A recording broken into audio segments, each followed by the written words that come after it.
Residential and provide you with the necessary information you need to make sure your garage door is in working and smooth condition. Give Doors Plus a call today at 402-590-5800 to book an appointment and learn more about our preventative maintenance plans. Doors Plus, garage doors, and more.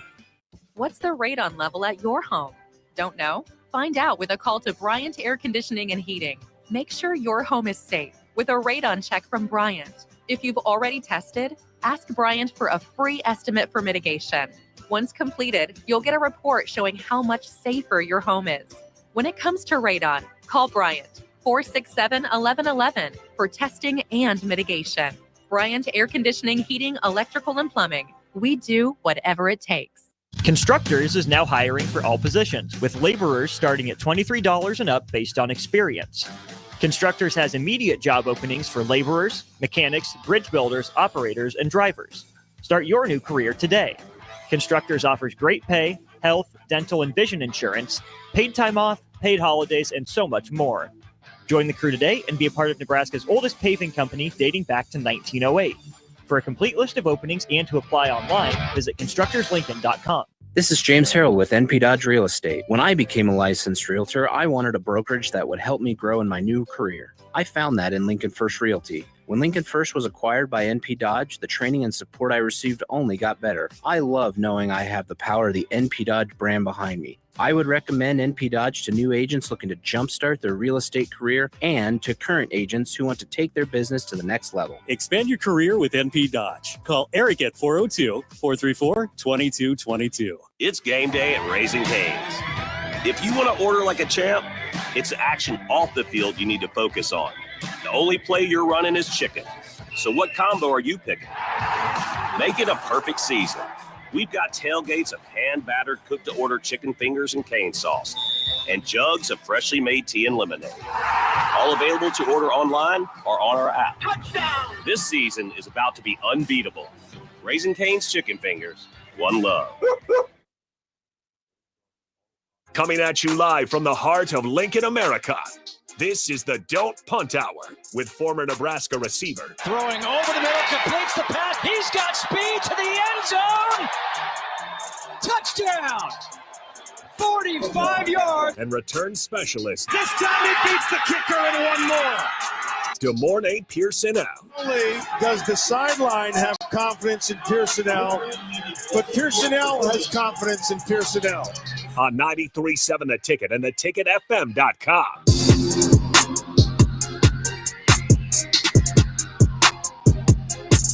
All right, welcome into the Dump Punt Hour on a Monday night. Harrison Arns on the ones and twos. We got the host, Morning Pierson-El, streaming in. If you guys want to join in, 402-464-5685. That is the Starter Heman text line, as always. And again, Facebook, YouTube, X, Allo, Channel 961. If you want to put a face to the voice, those are all great ways to do so. With that out of the way, let's bring him in. Off the bye week, Husker football did not take a loss because they didn't play. Good morning, Pierson-El. How's it going on a Monday night? It's going, it's a very moving forward Monday. Yeah, that's the best way to put it. Moving forward, and we're definitely going to dive into Husker football for a lot of it. With the news of Dana Holgorsen, that's kind of been what everybody's trying to put together. What does this look like? Why did it happen so late? Was this kind of the plan? How you get him in the first place? No, and this was the direction it was going to go. But before we do that, you do got the Miami Dolphins, 2-6 Miami Dolphins at that. But Tua is back facing off in LA versus the LA Rams. Kickoff 7:15. Good morning, Pierson-El. Who do you like? It's in LA? In LA. I got the Rams. I'm not the Dolphins. Tonight may be the night where, a blast from the past comes back with Tua. But I think the Rams, when healthy and they have all their weapons, that's not an easy task. I'm going to give it to the Dolphins on this one. I do think they're a little bit cornered. You look at their past few games since Tua's came back. Gut-wrenching loss versus the Cardinals, 28-27. Another tough loss versus the Bills, 27-30. They've been playing some good football since Tua's came back. They just haven't been able to get over the hump. If they drop this one, I mean, you lose 3 games in a row in the NFL. It's tough sledding from there. Neither one of them teams are anywhere close to the 2 teams that they lost to. You talking to the Rams aren't as good, or they're just as good? No, I'm saying that they played better competition and just fell short. Yep, that's what I'm going with. The Dolphins aren't that at all. Yeah, I'm going to give it to the Dolphins. I think it's going to be close. I'm not going to be surprised either way, though. Being in LA, not that much of a weather change if you're worried about that stuff. Tua coming back. For me, he's just going to have, like what you said, one of those days where it's just kind of back to the high-flying offense. It's got to happen today, though. They're kind of in the Jets camp where, well, the Jets is even worse now. The Jets, I can't explain how bad their defense has gotten ever since getting rid of Saleh. They're averaging over about 25 points a game. When before it, say what you will about Roger Saleh, but that defense was looking good. Was he doing what he was supposed to do? Debatable. Were they playing better and more consistent when he was there? I think absolutely. Yeah. Since we're on NFL, let's stick to NFL because we'll easily be able to spend the rest of the show on Husker football. But let's just go look at some of these games. How you feeling about the Bears? Oh, just awful. Just awful. And that's certainly part of the news. Playoff team, huh? No, you know what, Mornay? You can dunk on me. I was very optimistic, but this has gone awry. This has gone sour. This feels like every other time. Whether it's Trubisky to Justin Fields to now Caleb Williams, it's another coach within that first year or flirting with the idea of another new head coach and a new OC. I mean, it's just rinse and repeat. I'll say this much: Eberflus or just a new OC or both. And there was news about benching Caleb Williams. Eberflus came out and said they're not going to bench him, which I think is the right move. It'd be crazy to say, yeah, this is Caleb Williams' fault that this offense still isn't working despite everything else. What's the right move for the Chicago Bears to get out of this? Because the Chicago Bears put up one of the ugliest performances of all NFL season in terms of offense, losing to the Patriots at home at Soldier Field, 3-19. Once again, scoreless in the first quarter. They've just been awful on that side of the ball. Defense has been doing good. They've been doing enough to win the games. I think Eberflus water is starting to boil. Yeah. For the offensive coordinator, I think it's a change is coming. I just don't know if it's the entire staff or just the offensive staff. Either way it could go. I can see it, and I wouldn't necessarily be too mad about either or. You have more weapons. I think y'all are more consistent. It looks different than what it was with Justin Fields because he has, a different dynamic to the game, which kind of is a different type of game breaker that I think you are all missing right now, just to kind of to extend plays. But I mean, Caleb, has had his ups and downs. So he's a rookie quarterback in the NFL. It's not everybody's not expected to have a CJ Stroud type of year. That doesn't happen, every year or whatnot. So I think a change is going to happen. I'm just not sure just if it's with the head coach or the offensive coordinator. I think as of right now, for sure, the offensive coordinator, depending on how the rest of the season goes, it might be the coach. That's where I'm at. I think, sir, if you're the OC, that seat's good and cooked. I mean, it's been on fire for a couple weeks. It's just whether or not he's noticed. He's definitely not going to get. I don't know how long the line is. If it's just a matter of waiting till they get the guy they want in there, but I don't see a world where they continue to let Shane Waldron be the OC for the Chicago Bears. If this team continues to skid, then it'll probably be Eberflus as well. And like I said, rinse and repeat Chicago Bears. Hard to find a quarterback when you don't got good coaching around it. It makes it really tough to actually go ahead and develop a guy. The offensive line is just as bad. It's just as bad as when Justin Fields is over here. We trust these mobile quarterbacks to get out of every possible situation. I think he was sacked 8 times in this last game. The week before that, sacked 6 times. They knocking the paint off his nails. Oh, and it's yes. No nail polish remover required. I mean, it's just coming flying off. It's bad. The offense is bad. Something's going to change. But I think everyone knows that about the Bears at this point. They got a really bad offense and a defense that's capable. But until something happens with Eberflus and Waldron, they're probably going to continue to be a bad team. Talk about the Broncos and Chiefs, though. I don't know how the Chiefs do it. I don't know what deal they made with the devil, but they pull it off every week. Still sitting there undefeated. They beat the Denver Broncos 16-14 off a missed field goal. At some point in time, it's going to change. At some point, they have the Steelers. Later on, I think they face the Chargers again. You know, that division is really, really weird. But you know, they have fight. They get things done, and I mean, I hate to see it, but I mean, they're fighting by any means. It doesn't matter if it's on the offensive side or defensive side. They're handling their jobs and their responsibilities, and they trust things.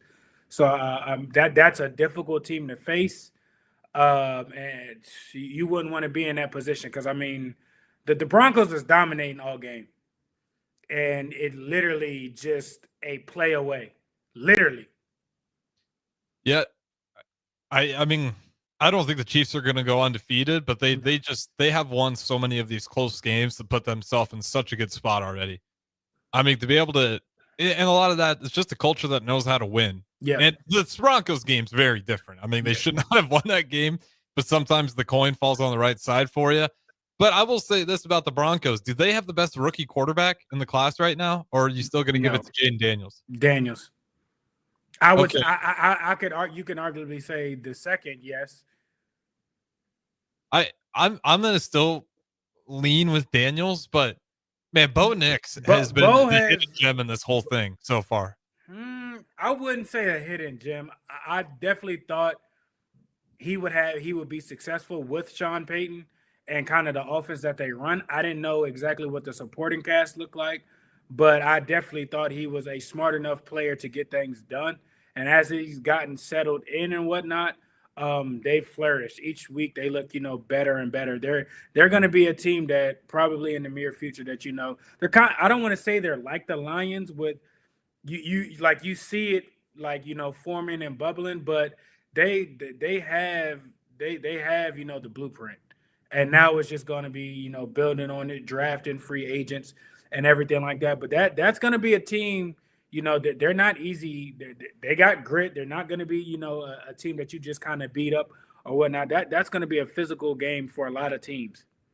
Yeah, and when I say hidden gem, like, yes, in terms of he was not hidden because he was drafted.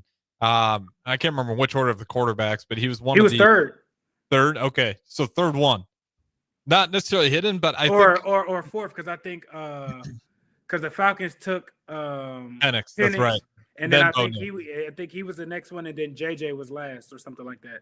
Yeah, and we still don't know. I mean, JJ, I don't want to get excited because it's all preseason, but everything I'm seeing is like, it kills me to say it. Outside of Caleb Williams, this rookie class of QBs has been troublesome for the league.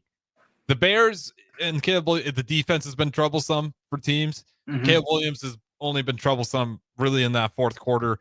I'm hoping that's coaching, but you look across at all these quarterbacks, and I think a lot of it does say you need the right situation for these guys to actually flourish. For sure. Because you look at Bo Nix and the Broncos, is it star-studded? No, but it's got a good offensive line, and it's got enough weapons the running game's still good enough to where he can just trust his back, turn around, hand off. The Commanders, same thing. You were high in them heading into the season as one of the dark horses, and rightfully so. Because plays gone on, you're seeing like these guys got a really good defense and a ton of offensive weapons. And then we seen it with Stroud last year, and then we saw it with Bryce Young on the Panthers. Mm-hmm. Like it's just sometimes you get in that situation and it can really devastate your career. Even Justin Fields, I know he got benched, but he was at least 4-2 before the bench happened with Mike Tomlin and maybe had some confidence as a starting QB. Let's talk about one more game. Talking about QB play that was ugly for the Detroit Lions, but they figure out a way to get it done. They beat the Texans 26-23. Bates, once again, the hero of the game with the game-winning field goal. Lions, Texans, give me your thoughts. You hate to see the Lions. they are going to physically abuse you on both sides of the ball. They don't care how it gets done. It may not look the prettiest or whatnot, but you cannot count them out. Not for a second. I mean, 5 interceptions. You lost the turnover battle. Yeah, by a lot. I mean, they're in the plus to win. Like, I don't know what happened with the Texans. I mean, that's a layup from full court. Somebody plucks somebody leaks ahead, and that's an easy wide open layup, and you miss. I mean, I don't know what to say. It's just, any given Sunday, the game isn't over until, it's over. They fought back, they clawed, they didn't give up the easy ones. Stroud could have easily had a touchdown. I think it was like in the third quarter or something like that. And the cornerback, Carlton or Charleston, came out of nowhere, and got that. That's a team that's gonna fight. And I told you, that late mid-season push, that team is going to be dangerous for the playoffs, because regardless if it's bad or good, they believe that they're still in it. And you have a 5 turnover game and you don't lose. That's just you tip your cap to it.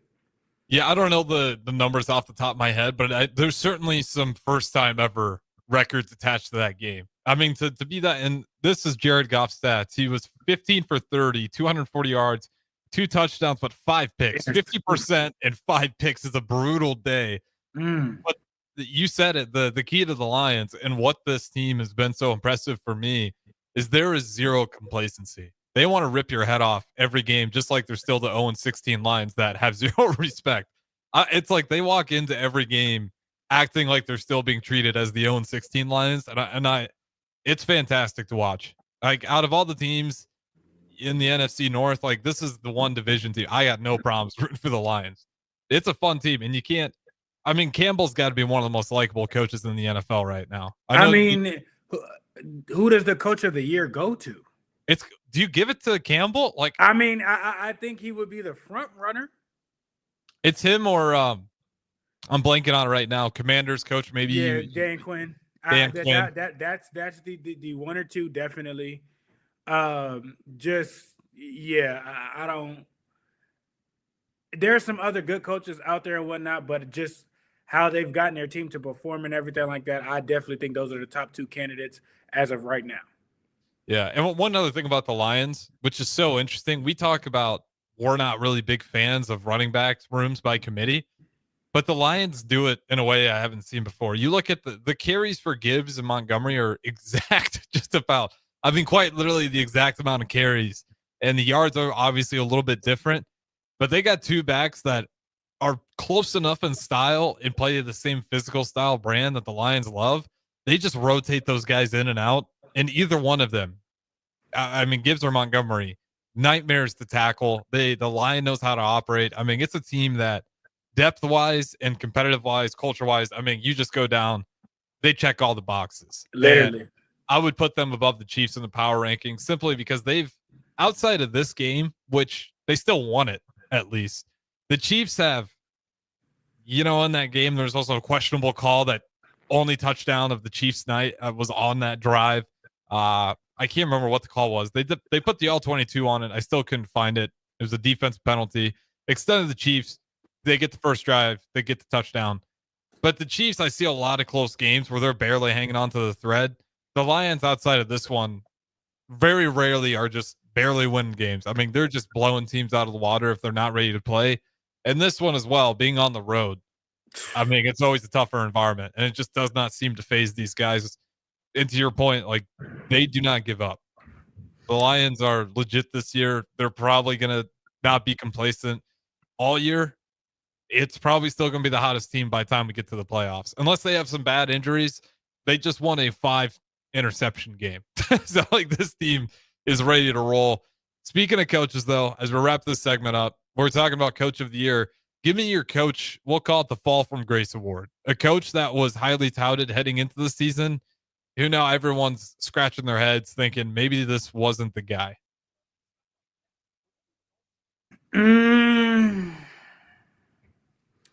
That one's a little bit hard because the coaches that are in those places and everything like that, they're not.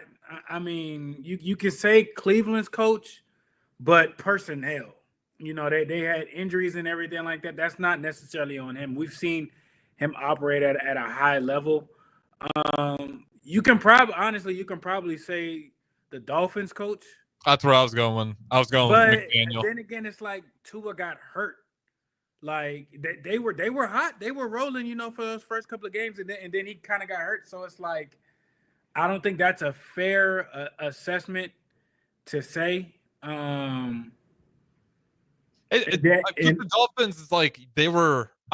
Even when Tua was there for him at the end of last season, like you were kind of, I think, just disappointed. And then the way it started, obviously Tua getting hurt doesn't help. But then they've come back and they've lost these last two. If he wins tonight, like it's a great chance he's not even really on that list anymore if he could win some games. But I think until they get back to somewhat of an electric offense, it might be one of those things where the rest of the league's just kind of caught up to how he likes the coach and his aggressive style. I mean, it's hard to say that because you got your franchise quarterback out. Yeah. How many teams will look the same if their franchise quarterback is out? Green Bay so far is the only one this season.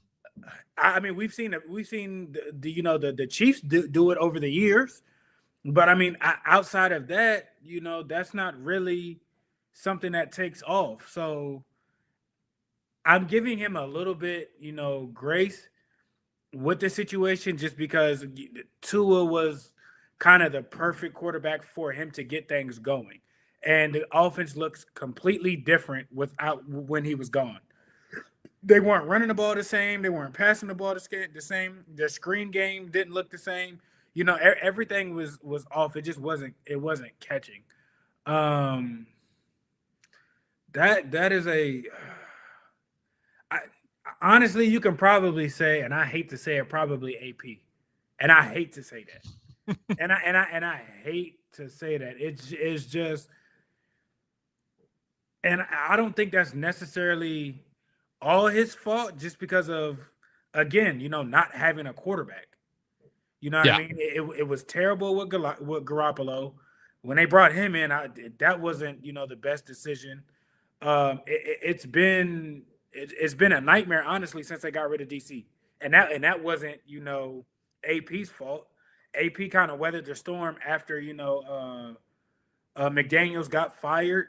But I would say AP probably has it a little bit more than Daniels. Yeah, I was. But they're in the same ship. They're in the same ship. To me, his ship was like they didn't have a lot of investment in it, so it's not necessarily a fall from grace. Yeah, this one, like again, when I say this, fall for grace probably isn't the right terminology. His seat by no means is hot. I don't. But is it disappointing when I say Kyle Shanahan and the 49ers? Or is this kind of just the injury thing again where it's like, well, we had some guys get injured that were obviously McCaffrey, a big part of that offense. They are 5-4 though. They're 500 right now. Are we expected them to be way more consistent than what we've seen? Yes, absolutely. But night in and night out, they're still a threat. They've lost a couple close games. It's not like they got blown out. Mm-hmm. They lost a couple close games to where, they just didn't play that well that day and they didn't have all their weapons. So I wouldn't say that's not even a fall for grace. I would say, but then again, that's kind of the same thing, even with like McVay.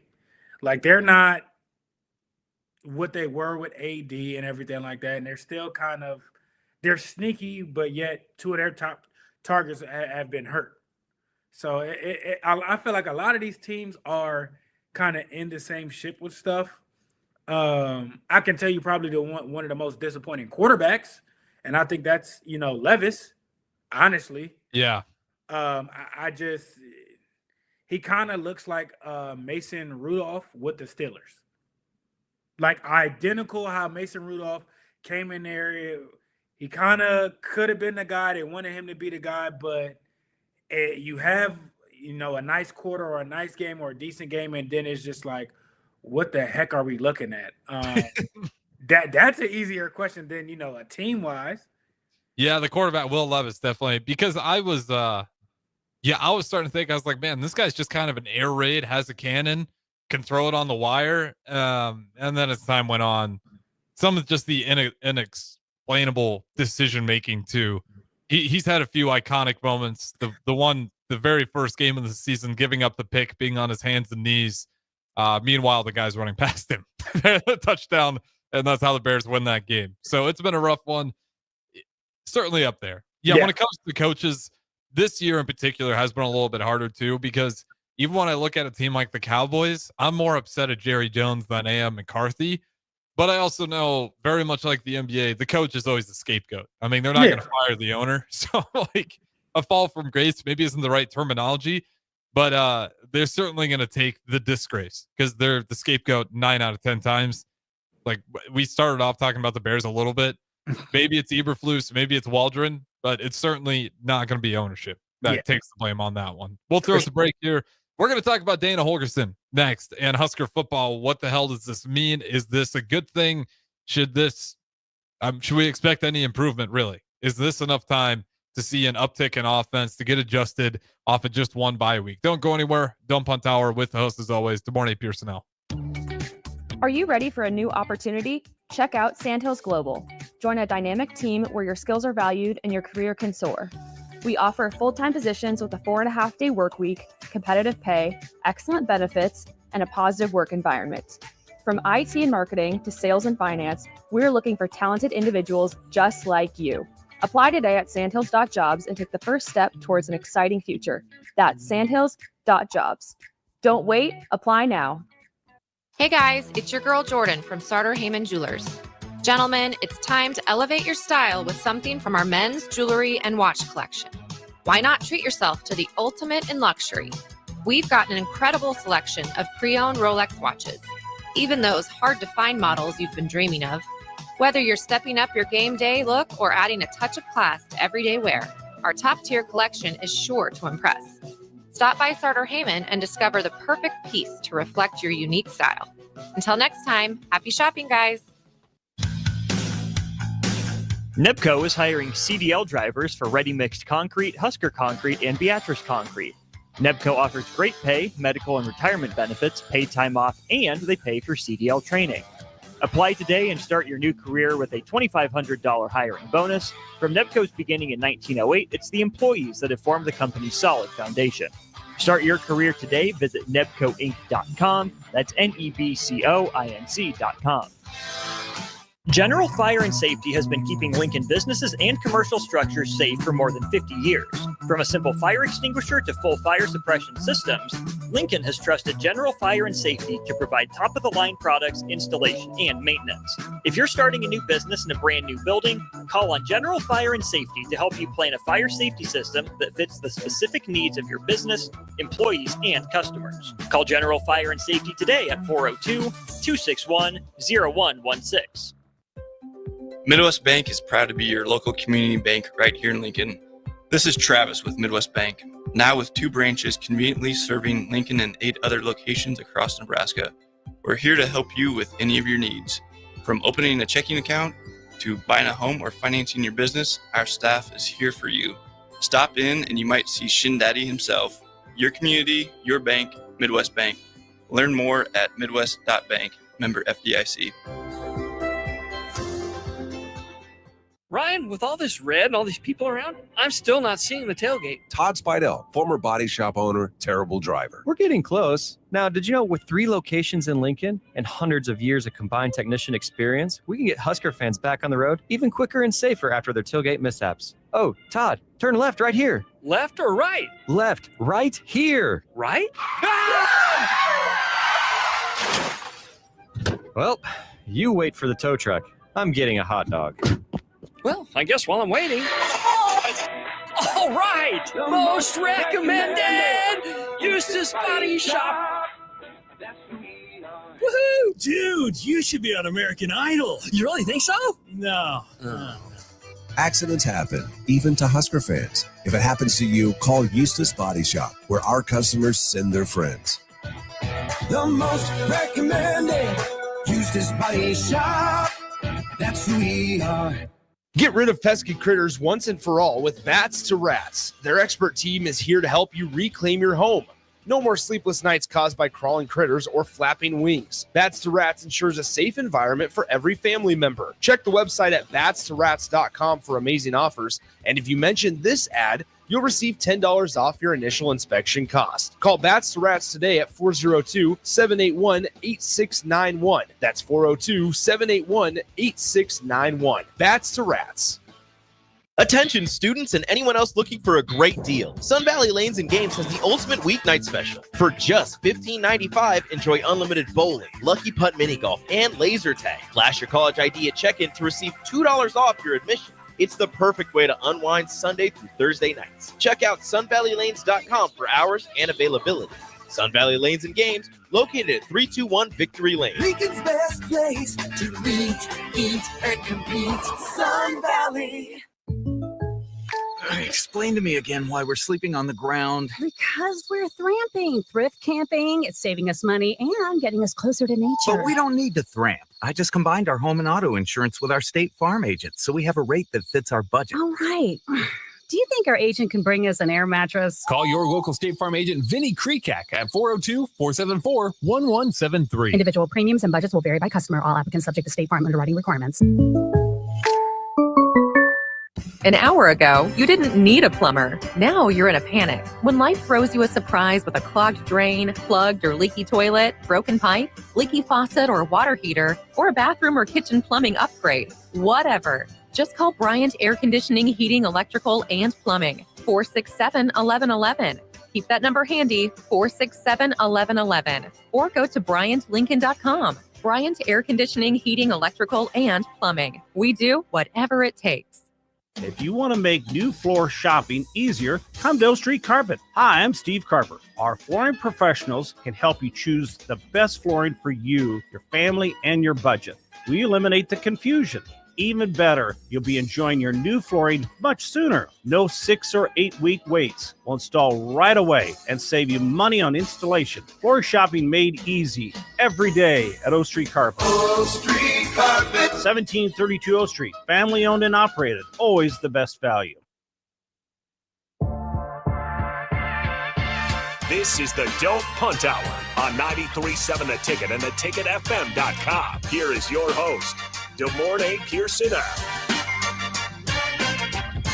All right, welcome back in. Don't Punt Hour. The host, DeMornay Pierson-El, streaming in. Harrison Arns on the ones and twos. Back at the 1040 O Street corner, 402-464-5685. If you guys got Husker football thoughts, feel free to chime in. As we're going into this one, we're going to talk about Dana Holgorsen. Now go ahead and getting play calling rights as a whole. We knew the role was evolving, but that was pretty damn fast. Good morning, Pierson-El. Give me your thoughts. What does this mean for Matt Satterfield and just Nebraska's offense as a whole?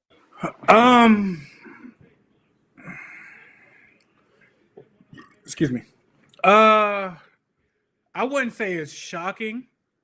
It's kind of the right time in a bye week. You got a week plus to kind of get things situated and get familiar to call things that the kids will understand. It's a lot easier for the coach to kind of pick up terminology and everything like that, to identify, what to run and everything like that. I think what this means for the offensive side is just more consistent play calling, not to say like half of it was maybe a play calling. The other half was, kids not executing. Mm-hmm. So you got a different set of eyes in there and everything like that to kind of do things clearly. I don't want to say this was the plan or the job was, promised or something like that. It could have just developed into that and expanded with the time that he was kind of in there to kind of get the situation. He's still on staff. The tight ends get, a coach that can actually, coach them a little bit harder than probably what they have or used to. I know ever since, their other coach was dismissed from the staff, things have been a little, not knowing where to go or kind of what to be influenced on. for Raiola, I mean, you get an offensive guy. You get a more consistent play caller. His number speaks for itself. Of course, he's going to air it out. He runs the spread with things and whatnot. But there may be a difference of, setting things up, not just, throwing stuff at the wall. You got more consistent play sets. The quick game might be, more added in because, like I said, your spread, you got guys that, operate in space better. So you could see an uptick on that more. You got, Fedoni and the seams and everything like that. You might see a little bit that more, or, understanding we have guys that can make plays and whatnot. You'll see probably, those type of plays to get them in a rhythm to kind of keep pushing the offense forward. That's been the only thing that we've been missing is just a consistent offense of actually thriving and whatnot. At times we've seen it, but I think that's what you'll get with the new coach coming in and taking over with play callings and whatnot. Yeah, and I mean, you can look at all his stats. Historically, his offense is getting over 30 points a game, pretty consistently around 400 yards. But you look at his last season, 2023 with Houston, it was 23 points a game, not too much better than where we're at today, 360 total yards. But that was just the last season. That was with Houston. You go through his entire track record. I mean, this team under his watch, you can talk about the defense, but at least as a head coach or offensive coordinator, his offense has been pretty consistent. So that should give you some hope. The Houston 2023 year, you can talk injuries, just what they had on staff and personal. I mean, that was kind of the story for them. Mm-hmm. Are you worried, though, that this is going to be enough time? I mean, it's the right time. If there's anything, if you're going to do something, you have to do it now. The crazy part about it, I feel like it's an advantage. One, because it's not quite his offense. So what is he going to call?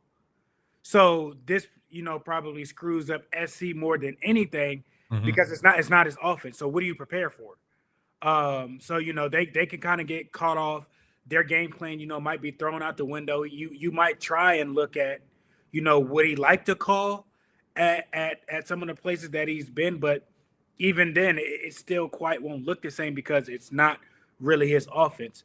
Two, you don't think he would take the challenge if he wasn't comfortable at it. Who do you know that's going to step into something that is, going to fail or not really confident, in their ability to get things done? So clearly he likes it. He has some type of understanding. He feels good that, he can be plugged in and, give, a jump to the offense. So, and with Rule making that decision right then and there, I think that speaks volume because he's not a person to just do anything with not thoroughly thinking it through. Right.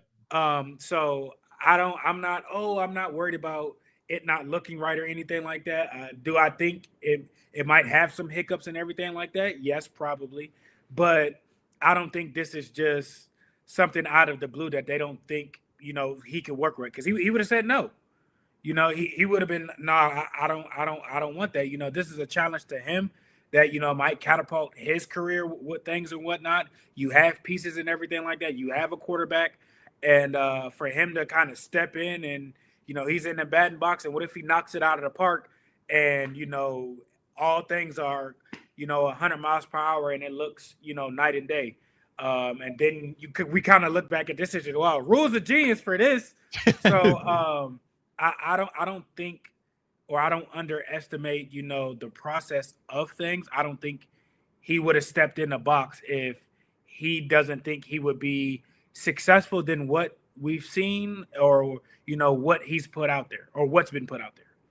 I think that's the best way to look at it. And then how I'm interpreting it, like, yeah, is it late in the season? Absolutely. Yeah. But this offense has sucked. It just has. Yeah. And like, unless you're okay with it, hoping it gets marginally better, we're not going to see massive jumps in improvement if we keep everything the same and just yell a little louder at practice. Like, clearly there's something dysfunctional, whether Satterfield's not simplifying enough, whether it's the individual coaches not simplifying enough. Somewhere the message isn't getting clear because the execution has not been consistent. And so that always kind of still wraps around back on the coaches. But yeah, it's just to me not going to get any worse. And this is an advantage for Nebraska. I don't know. At one point in time, Mike Leach, Lincoln Riley, and Dana Holgerson were all on the same staff. But it's certainly going to be one of those things where Lincoln Riley, if he wants to get a good read on Dana Holgerson, he's going to have to be now looking at Husker football tape, West Virginia tape, and Houston tape, and look at all those offenses, because he's not just going to come in here and scrapbook the entire offense. He's going to maybe clean some things up, simplify some calls, maybe add a few wrinkles to it. But this isn't going to be a full stop. So that's for USC trying to scout what this is going to look like is definitely an advantage us. Is that enough to move the line at all? I mean, the nation, it's still around 8.5. Does this make you any more confident about Nebraska when they're heading their way to Memorial Stadium down in USC? I think so. Again, with our defense, Rule has stated how he felt about things from the jump. And, the last kind of press conference kind of was, you could say, the nail in the coffin. Or, this is kind of could have been, in the workings, like the same situation with Mahir. Mahir was here since, training camp. It just got announced 3-4 games in. But I definitely, like I said, I Rule doesn't do things without a purpose. He's not a person to, I don't want to say not take risk. It's a calculated risk.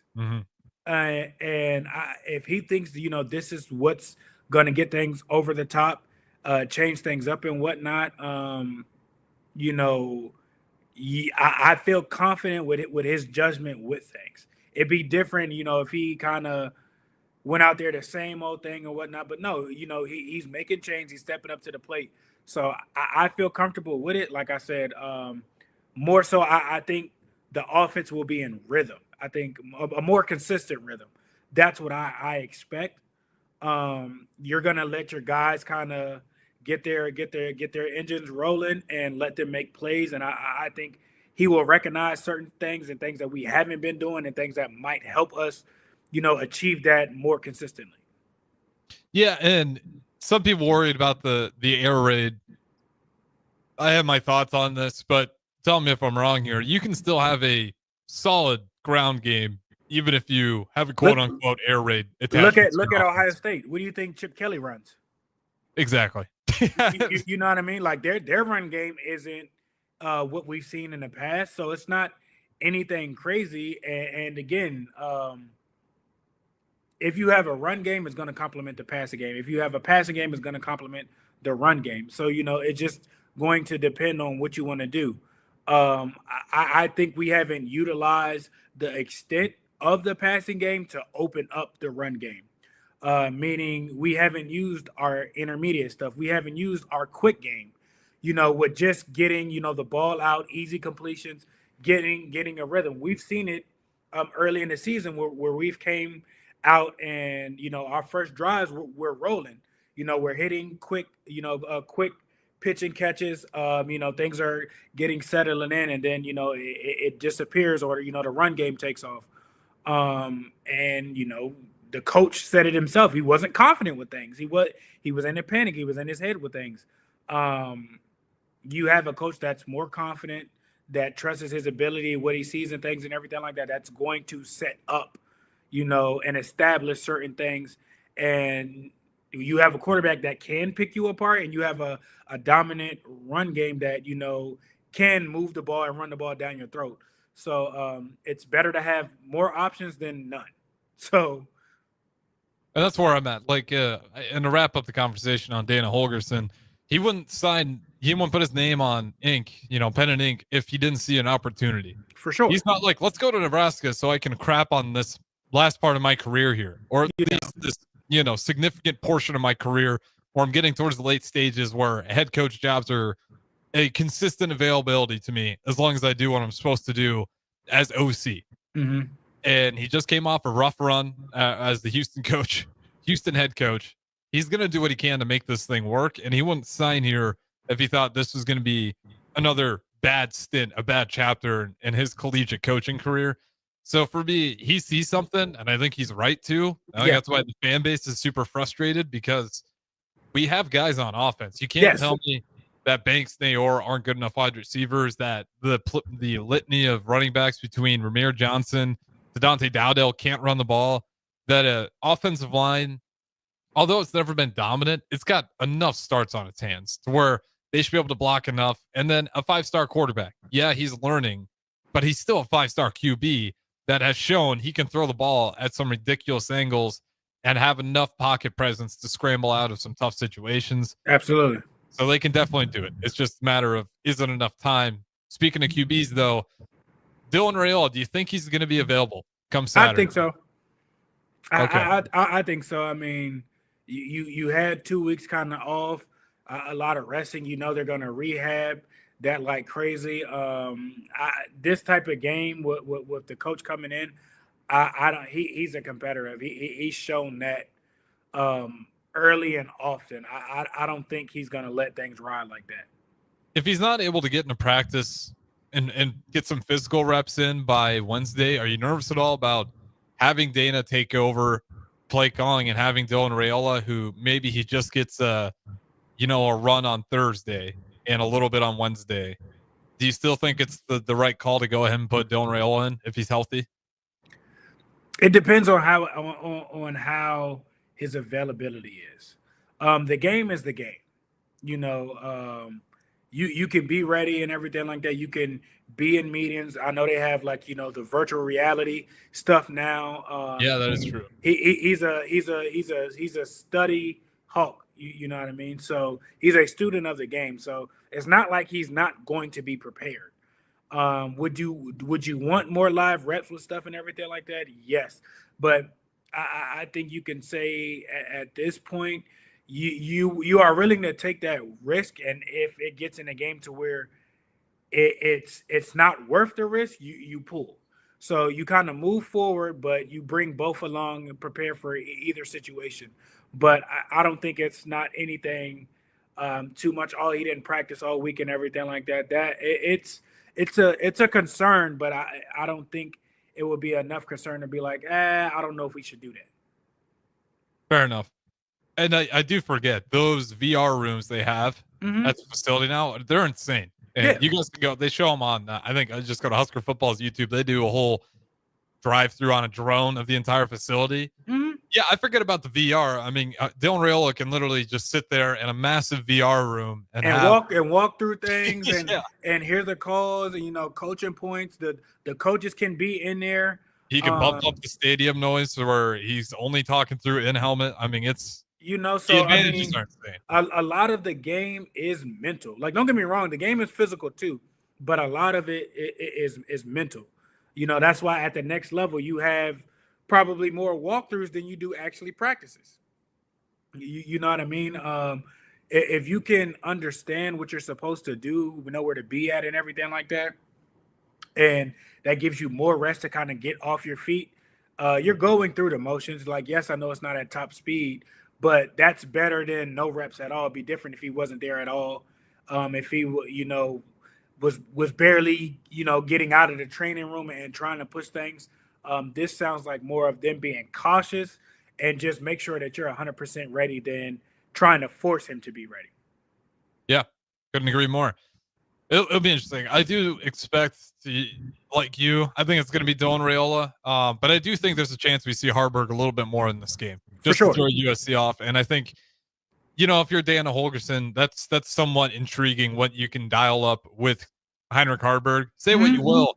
I thought he was even throwing some pretty damn good balls at the end of that last game versus UCLA. We were just dropping them. Yeah. Unfortunately, that was, one of the few times where I saw Banks and Nayor just kind of have butterfingers. But they were good balls. So who knows? We want to see some interesting packages with Harburg. I think he'll probably be part of the mix just because with that news coming out, USC is going to be on balance for either or guy. So even if it's a situation where Heinrich goes out there to start it, I wouldn't be surprised if we do see Dylan Raiola enter shortly and after, just to see what USC does. Final thing I want to wrap up on. This one's fun. Army continues to move up. They're 9-0 in the AP poll at 16. They have to jump Texas A&M, SMU, Boise State, and now Miami at 9-1 because they took a tough loss. But they do have Notre Dame left on their schedule. Can Alabama get into the college football playoffs at number 12 if they knock off Notre Dame. Because Notre Dame, for reference, I think they're currently 8. Yeah, so Notre Dame's currently sitting at 8. Army at 16. Bama still has a way to go. The SEC is kind of messed up.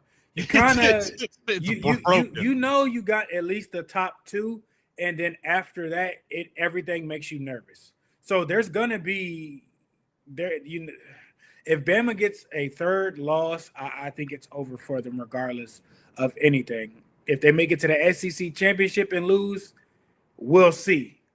But Texas is going to have to lose again. You need Ole Miss or like Bama, one of those SEC teams to get a third loss. And people still forget about Mizzou. Mizzou is still a good 2-loss team, So they have a lot of good teams that are 2-loss teams. Like I said, these next couple of weeks are going to be hectic in the SEC to kind of see who gets in and whatnot. If Bama makes it to the SEC championship and they lose, I don't know if they get it. You need a few things to happen, right? You need Ole Miss, Alabama, or Georgia to get another loss. Yep. Yeah. Outside of the SEC championship. Yep, outside of the SEC championship, there's not a lot of games left here. But you also are looking at SMU, Boise State, Miami at 12, 13, and 14, and Texas A&M at 15 at 7 and 2. All those teams are going to slide up ahead of you. Well, I mean, if you beat Notre Dame, you got a good chance of jumping a lot of these teams because, like I said, we've seen the college playoffs pick somebody over an undefeated team. Yeah, they're not going to pick. I'm not gonna say no, never, because they're clearly SEC favorite. So the SEC has a harder schedule of whatnot and everything like that. So it's not over, but their chances definitely go down. Like I said, the SEC is a mess right now. It's broken. This is a great year for the Big Ten showing, but the SEC, and this is the whole problem with the favoritism that is understandable. But this AP poll, and we talked about it like mid-season. We're looking at it like, man, this thing's looking pretty choppy and rough right now. Just the way they set it up preseason, and now we're sitting here. I can see 3 Big Ten teams getting in. Oh, I could easily see 3 Big Ten teams. Versus what you go against, depending on who it is. If 2 of those big Big Ten teams have one loss, I think they should get in, even over the SEC, teams or whatnot. And if Ohio State loses, it's going to be 10-0 Indiana. I think both teams probably in the Big Ten championship should go.